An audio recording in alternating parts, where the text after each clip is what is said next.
안녕하세요. 228UX의 전민수입니다. 오늘의 이야기는요. 그러니까 미드움에 유저 리서치가 뭐냐라는 글이 올라왔더라고요. 이 글을 번역하고 해석을 하고자 합니다. 이 저자는요. 유저 리서치는 실질적으로 제품을 이용하는 잠재적인 어떤 유저 또는 실제적인 어떤 제품을 사용하는 이런 유저, 이들과 인터뷰를 하면 우리는 많은 것을 얻게 될 것이다. 즉, 사용자들이 왜 그것을 하는지, 안 하는지 이런 것들을 리서치 통해서 발견할 수가 있다라고 얘기를 하고 있습니다. 자, 그렇다면 잠재적인 유저, 실질적인 제품을 이용하는 유저, 이건 뭘까요? 그 잠재적인 어떤 유저라고 보는 저는요, 이렇게 보시면 될 것 같아요. 경쟁사의 고객인데 자사 서비스를 이용하지 않는 유저들, 즉 경쟁사의 고객은 우리 서비스 이용하지 않았으나 잠재적인 우리 고객이 될 수가 있는 사람들이죠. 이 부분들을 잠재적인 유저로 볼 수가 있고요. 그 다음에 신규 서비스를 개발한다고 하면 앞으로 우리 서비스를 이용해야 할 이 잠재적인 어떤 유저를 우리는 잠재적인 유저로 볼 수가 있습니다. 자, 그러면요. 실제적인 어떤 사용자들이라는 것은 뭐냐면요. 리뉴얼 서비스인 경우는 실제로 우리 이용해 본 거잖아요. 즉, 헤비 유저와 비헤비 유저로 두 개로 구별할 수 있을 것 같아요. 헤비 유저란 부분들은 실질적으로 우리 제품을 많이 이용해 본 그런 사람들이고요. BAB 유저들은 가끔 우리 서비스를 이용한 사람들이죠. 자, 그래서 그런 어떤 경쟁사의 고객이나 서비스를 잘 이용해보지 않은 유저나 서비스를 많이 이용해 본 사람들이나 이런 사람들을 우리가 인터뷰를 하면 명확하게 우리가 이 서비스, 요번에 개편해야 할 서비스에 대한 어떤 목표를 잡아내는데 많은 도움이 될 것이다 라고 생각합니다. 자, 이 저자는요, 어떤 새로운 제품을 개발하거나 혹은 웹사이트를 재설계를 할 수 있거나 아니면 이전과 다른 서비스를 새롭게 개편하고 싶어 할 거나 이런 측면에서 유저를 통해서 그들이 어떻게 생각하는지 어떻게 느끼는지 이런 것들을 조사를 할 수 있다고 합니다. 자, 그러면요, 여기서 우리가 한 번쯤 생각해 보시는 부분들은 새로운 제품을 개발할 때 유저 리서치하는 기법들이 뭐가 있을까요? 인덱스 인터뷰? 그쵸, 이건 당연하겠죠. UT? 이거는 불가능합니다. 사용성 테스트라는 부분들은 실제로 그 서비스가 있어야지만 우리가 관찰할 수 있는 부분들이죠. 관찰할 수 있는 기법들은 할 수가 없는 거죠. 그래서 새로운 제품을 개발할 때 가장 유용한 조사 기법은 바로 인덱스 인터뷰가 가장 유용할 것 같고요. 자, 다음에 웹사이트를 재설계할 때 이때 필요한 기법은 뭐가 있을까요? 재설계한다는 부분들은 현재 서비스가 있다라고 하는 측면들이고요. 현재 서비스를 잘 이용하는지를 우리는 그것을 관찰할 필요가 있는 거죠. 그 관찰한 기법 중에서 우리가 많이 쓰는 기법들이 바로 UT, 즉 사용성 테스트라는 기법들이 있어요. 이 사용성 테스트를 하고 사후 인터뷰로서 우리가 인덱스 인터뷰를 하면 유용하게 써먹을 수 있을 것 같습니다. 그리고 이전과 다르게 이번에 새롭게 개편하고 싶어하는 것들에 대해서 우리가 알고 싶어한다라는 고하 측면들이죠. 그러면 이전과 다르다는 측면들은 사용성 테스트를 통해서 그 before, 현재 거를 테스트할 수가 있고요. 새롭게 개편해야 되는 것도 테스트할 수가 있고요. 혹은 프로토타이핑 테스트를 통해서 계속 버전업이 되면서 이전과 앞으로 바뀌는 것에 대해서 지속적으로 우리는 테스트할 수 있을 것 같고요. 혹은 이전과 아니면 다음 우리는 A/B 테스트 같은 기법 쓸 수가 있어요. 그래서 프로토타이핑에서 A/B 테스트 기법 쓸 수가 있고 또는 메인 시안을 가지고 뭐 A와 B 이런 두 개의 시안을 가지고 테스트할 수가 있는 거죠. 이렇게 리서치 기법은 어떤 신규를 만들어 나갈 때 또는 재설계를 할 때 뭔가 이전과 다르게 뭔가 비교 평가하고 싶어 할 때 여러 가지 기법들이 있다라고 보시면 될 것 같습니다.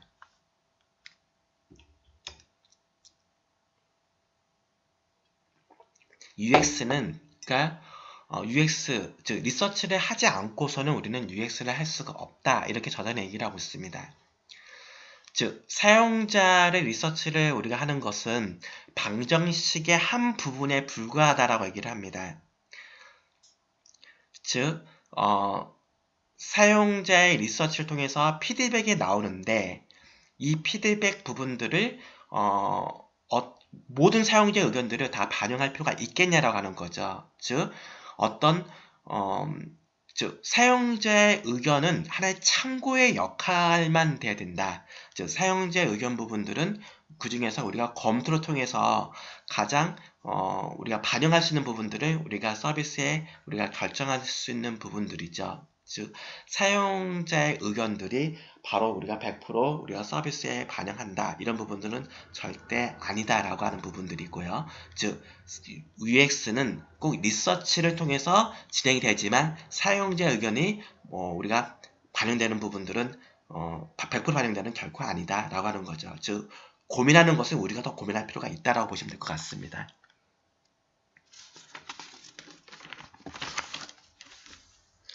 사용자 조사하는 방법의 어떤 종류가 있습니다.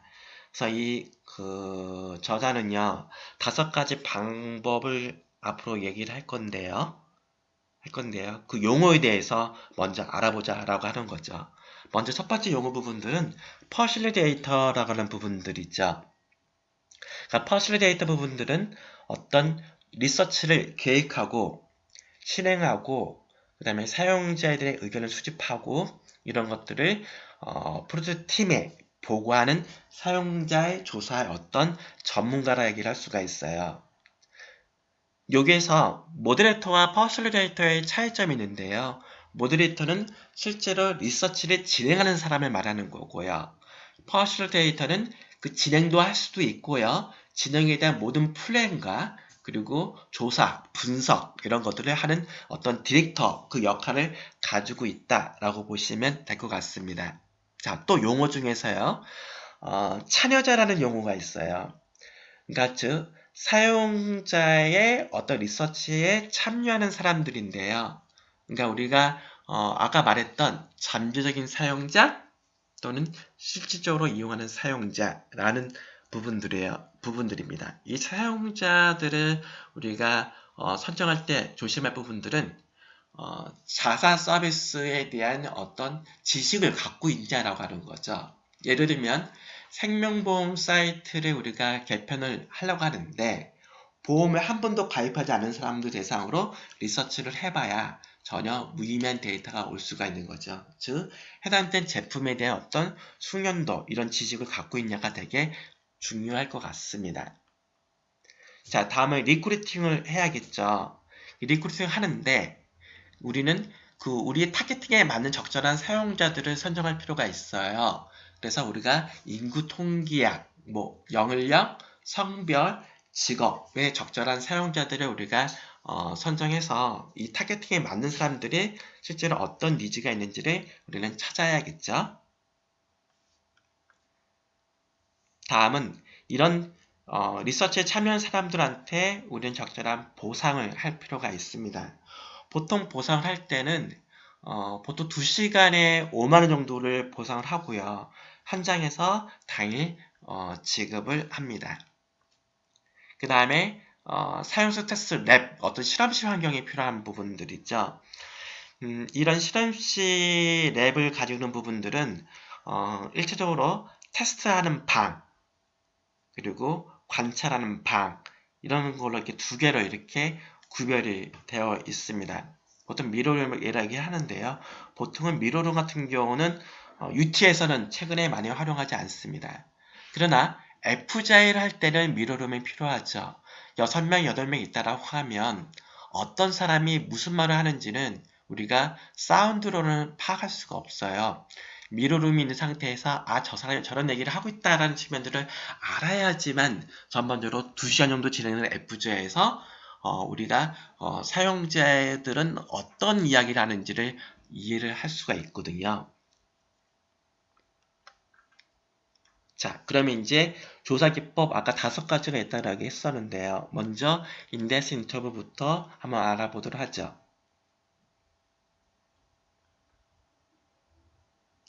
인덱스 인터뷰는 일단은 유저 리서치의 가장 그 기본이 되고 하는 기법이에요. 왜냐면 사용자랑 실제로 만나서 우리 그들의 어떤 컨텍스트를 주로 파악을 할 수 있는 그런 기법이 있거든요. 이런 그 리서치를 하면요, 우리가 중간 산출물이 나올 수 있는데, 우리가 중간 산출물이라는 부분들은 퍼소나, 여정지도라고 얘기할 수 있는데요. 왜 이거를 중간 산출물로 얘기할 수가 있냐면, 리서치를 하게 되면 사용자들은 그 태스크를 왜 이용하는지, 어떤 상황에서 이용하는지, 실제 이용할 때 불편함이 없는지, 좋았던 점이 무엇인지, 이모션이죠. 그리고 어떤 개선 니즈가 있는지 이런 것들을 파악할 수가 있는데요. 이런 것들을 동선별로 그 사용자들의 컨텍스트와 니즈들을 배열할 수가 있어요. 이모션에 맞춰가지고요. 그걸 다른 말로는 여정지도죠.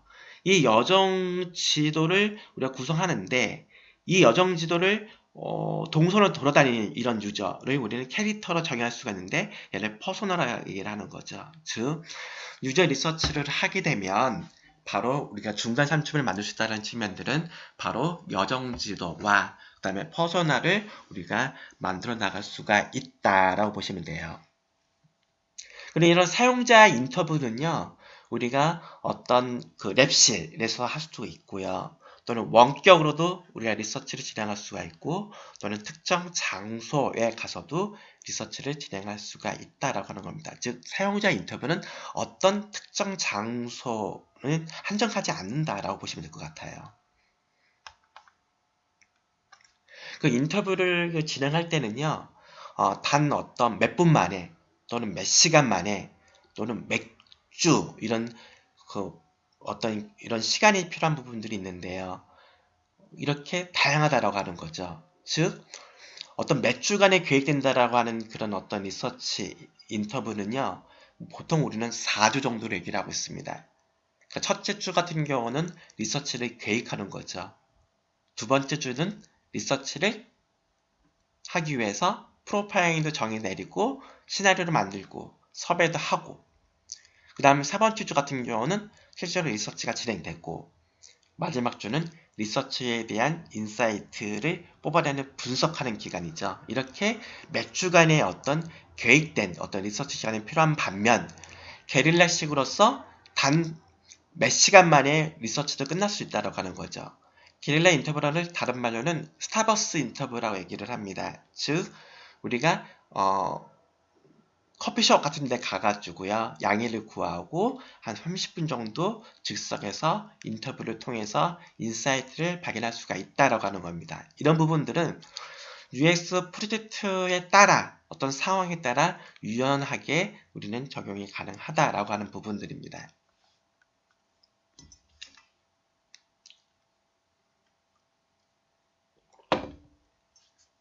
다음은요. 또 하나의 방법은요.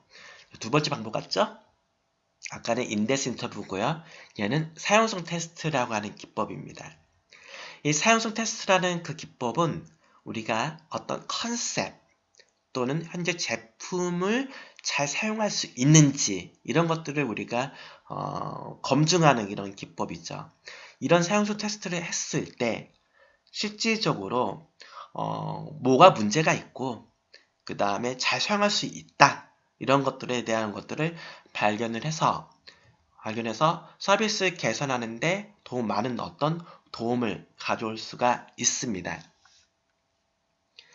이 사용성 테스트는 어떤 과제가 필요해요. 특정한 과제가 필요한 부분들이고 그 과제를 우리가 실행했을 때 잘 사용할 수 있는지 이렇게 하기 위해서는 엄격한 스크립트가 필요할 겁니다. 다시 말하면 퍼실리데이터 부분들은 즉 사용자가 과업을 잘 수용할 수 있는지 이런 스크립트를 잘 만드는 게 중요한 거고요. 그리고 또 한편으로는 참가자가 과제를 수행할 때 그들이 문제를 느끼는 것 또는 긍정적으로 생각하는 부분들을 생각한 거를 말로 내뱉어야 하는 부분들이죠. 이런 부분들이 thinking aloud라고 하는 그런 기법이 이제 필요하는데요. 이 퍼실리테이터는 그런 어떤 그 생각한 걸 말로 할 수 있도록 장려하는 게 중요한 거죠. 특히 모바일 같은 경우는 사용자 태스크 이용했을 때 계속 손가락 여러 개의 페이지를 계속 이용할 거란 말이죠. 그러면 어떤 의도에서 그 페이지에 갔는지를 우리는 알 수가 없어요. 사용자가 thinking aloud를 통해서 왜 그렇게 했는지를 말로 해줘야지만 정확히 그 사람의 의도를 파악할 수 있죠. 그런 것들을 피드백을 통해서 우리가 나중에 분석하기 때문에 이 thinking aloud 하는 부분들은 실질적으로 되게 중요한 기법 중에 하나다라고 하는 부분들입니다. 다음에 조사 기법 중에 또 하나가 이제 뭐가 있냐면요. 얘는 컨텍스추얼 인쿼리입니다. 이 컨텍스추얼 인쿼리 부분들은 실제로 사용자랑 인터뷰를 하는데 그 사용자가 그 제품을 사용하는 환경으로 가서 실제 관찰하는 기법이죠. 아까 인덱스 인터뷰 같은 경우는 특정 장소에 와서 인터뷰를 하는 반면에 이 컨텍스트 인쿼리는 실제 우리가 진행자가요 특정 장소에 가서 그 제품을 사용하는데 잘 사용할 수 있는지 상호작용들을 우리가 파악할 때 유용하다고 하는 부분들이죠. 그러니까 즉 인덱스 인터뷰에서는 사용자가 제품을 이용하는데 불편함이 없다 이렇게 얘기를 할 수가 있죠. 또는 사용성 테스트를 했을 때는 사용자가 특정 환경에 왔을 때 되게 낯설어하는 부분들이 있어요. 그 환경에 왔을 때 평소에 발생하지 않았던 그런 실수도 발생할 수가 있습니다. 그러면요, 그 컨텍스트 인쿼리 하는 부분들은요, 실제 사용자가 이용하는 환경으로 가기 때문에 사용자가 부담이 느끼지 않을 수 있고요. 우린 그들은 하는 환경들을 자세히 관찰하면 거기서 발생할 수 있는 페인 포인트를 발견할 수 있는 어떤 유용한 부분들은 반드시 있다라고 보시면 될 것 같습니다. 다만 그렇게 했을 때 실제적으로 현장으로 가서 우리가 관찰한 부분들은 사용성 테스트를 진행하거나 인덱스 인터뷰를 진행하거나 프로젝트 비용들이 약간 보상이 더 많은 비용이 발생될 수 있다라는 그런 단점을 분명히 가지고 있습니다. 다음에 또 다른 방법은요. 사용자들의 어떤 경험을 경쟁사에 있는 고객을 좀 분석하자라고 하는 부분들이죠.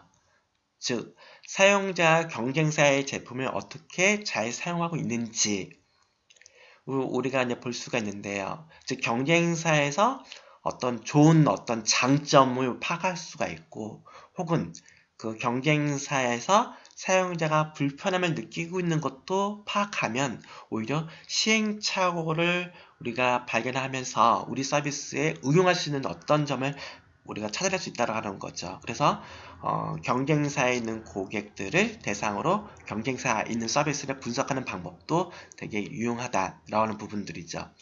주로 이때 쓰는 기법들이 사용성 테스트를 할 수가 있어요. 자잘한 경쟁사의 사용성 테스트를 비교 테스트할 수가 있고요.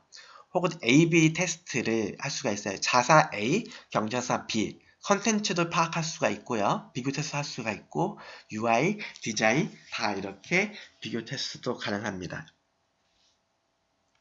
그런데 이와 같은 그 경쟁사를 대상으로 테스트하는 이런 분석은요. 우리의 전통적인 데스크 리서치하는 기법과 다르다라고 하는 거예요. 데스크 리서치 부분들은 경쟁 제품이나 어떤 시장 점유율이나 어떤 전략, 이런 데이터를 뽑아내는 이런 기법하고는 다른 거죠. 실질적으로는 이런 데스크 리서치는 전문가들이 책상에 앉아서 리서치하는 기법인데요.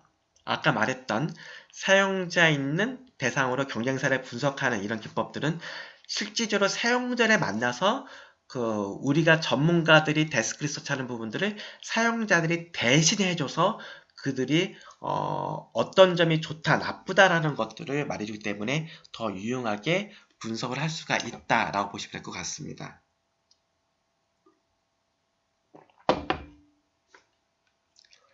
다음은 후리스트 평가 또는 전문가 평가라고 하는 겁니다.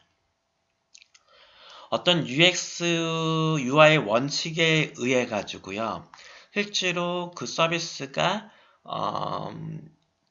원칙에 맞게 잘 설계되었는지를 분석하는 그런 어떤 기법입니다. 즉, 사용자 이 조사나 이런 전문가들은요, 이 평가를 할 때 어떤 지침에서 평가를 하게 되는 거고, 그래서 어떤 수준을 일단 발견할 수가 있고요. 그 수준에서 우리 목표한 거에 대비해서 수준이 낮다라고 하면 그 문제점이 무엇인지, 문제점에 대한 심각도, 이런 중요도를 우리가 파악할 때 유용하게 써먹을 수가 있다라고 하는 겁니다. 이런 유형의 어떤 조사는 일반적인 사용자들은 일단은 포함되지는 않습니다. 그렇기 때문에 일단은 그 리서치에 들어가는 예산이 그렇게 많이 들어가지는 않는다라고 하는 부분들이죠. 그리고 대신 이 후리스트 평가를 진행할 때는 이 제품에 상당히 그 약간 숙련도가 높은 어떤 사람이 대상자가 돼야 되는 거고요. 약간 전문가죠. 그래서 그분들이 두세 명씩 어떤 전문가들이 구성된 그룹을 했을 때 가장 많이 발생한 문제가 무엇인지 이런 심각도를 발견할 수가 있습니다. 실질적으로는 우리가 후리스트 평가를 하게 되면요. 전체 이 사이트에서 발생했을 문제 7, 80%는 발견할 수가 있고요. 반면에 사용성 테스트는 20, 30%, 그 다음에 내부 기획자들은 테스트를 하면 10% 정도는 발견할 수가 있다. 이렇게 얘기를 해요. 어디에서? HCL 개론에서 얘기를 하고 있습니다. 그런데 후리스트 평가는 그런 어떤 전문가적인 어떤 지식, 숙련도를 가지고 있고 또 혹은 UI에 대한 어떤 원칙을 이해할 수 있는 그런 어떤 가지고 있는 사람들은 그게 많지 않아서 후리스트 평가보다는 사용성 테스트가 많이 대체되는 경향이 있다라고 이렇게 보시면 될 것 같습니다. 이 후리스트 평가 부분들은요, 리서치하는 기법 중에서 먼저 선행적으로 할 수 있다라고 하는 거죠. 즉, 먼저 후리스트 평가를 한 다음에 전문가들이 이런 심각한 문제가 발견되었다. 그러면 다시 말하면 일반 사용자들도 그와 같은 문제들을 갖고 있는지를 우리가 한번 검증할 수가 있겠죠. 그러니까 사용성 테스트가 이후에 진행하면 좋을 것 같아요. 그러니까 전문가 테스트가 먼저 진행되고 그 다음에 사용성 테스트가 그 다음에 진행된다. 이렇게 여러분들이 이해를 하시면 좋을 것 같습니다. 추가적으로 어떤 리서치 기법이 있냐면요. A/B 테스트, 그 다음에 서베이, 그 다음에 클릭 분석, 아이 트래킹, 다이어리 스타디, 포커스 그룹, 그 다음에 시간 분석 이런 기법들이 있다라고 보시면 될 것 같습니다. 자, 이제는 리서치 기법을 이해했으면요. 이제는 방법론이 필요한 거죠. 먼저 테스트 플랜이 필요할 것 같아요. 그래서 이 테스트 계획서는 본인 혼자 만드는 게 아니고요. 이해관계자 전문가들을 인터뷰를 통해서 우리가 계획을 만들 필요가 이렇게 있다라고 보시면 됩니다. 그래서 이 계획 부분들이 실제로 공유를 통해서 이해관계자를 관계하는 공유를 통해서 혹시 우리가 빠진 게 있는지, 우리가 추가할 사항들이 있는지 이런 것들의 충분한 검토가 있는 상태에서 테스트 플랜을 만들 필요가 있습니다. 이 테스트 플랜 부분에서는 일단 목표가 있어요. 우리가 이번에 달성하고자 하는 리서치의 목표가 우리는 무엇이냐, 어떤 조사 기법을 쓸 것이냐, 그리고 누구를 대상으로 조사를 할 것이냐, 그리고 전반적으로 어떤 주제를 우리가 조사를 할 것이냐, 그리고 어디에서 진행할 것이냐, 그리고 전반적으로 프로젝트 시작은 언제 할 것이고, 그리고 언제 진행할 것이고, 보고서는 언제 전체 프로젝트 인직원들한테 언제 공유를 할 것이냐라는 것들이 플랜에 담아 있어야 합니다. 그 리서치가 끝난 다음에는 결과적으로는 레포트가 작성이 됩니다. 레포트 작성 부분에서는 인사이트가 있어야 되는 부분들이 있는데요. 이 인사이트에 담겨져 있는 이런 보고서에는 일단 사용자를 조사했을 때 만났던 녹취를 기반으로 한 데이터, 그리고 사용자들이 중요하게 얘기하는 인용문, 우리가 여정지도를 통해서 우리가 도출할 수 있는 부분들이 있죠. 그리고 어떤 사진, 비디오, 그리고 권장사항 이런 것들에 모든 게 포함이 되어 있는 거고요. 그러니까 테스트 플랜에서 추가적으로 이런 것들을 더 우리가 우리가 담을 수가 있는 거죠. 그래서 이런 보고서 부분들이 실제 전체 팀원들이 다 같이 공유하고 그리고 어떻게 조사가 되어서 어떤 인사이트가 나왔다는 것들을 모든 사람들이 알 수 있도록 상세하게 보고서로 남겨줄 필요가 있습니다. 네, 이상입니다.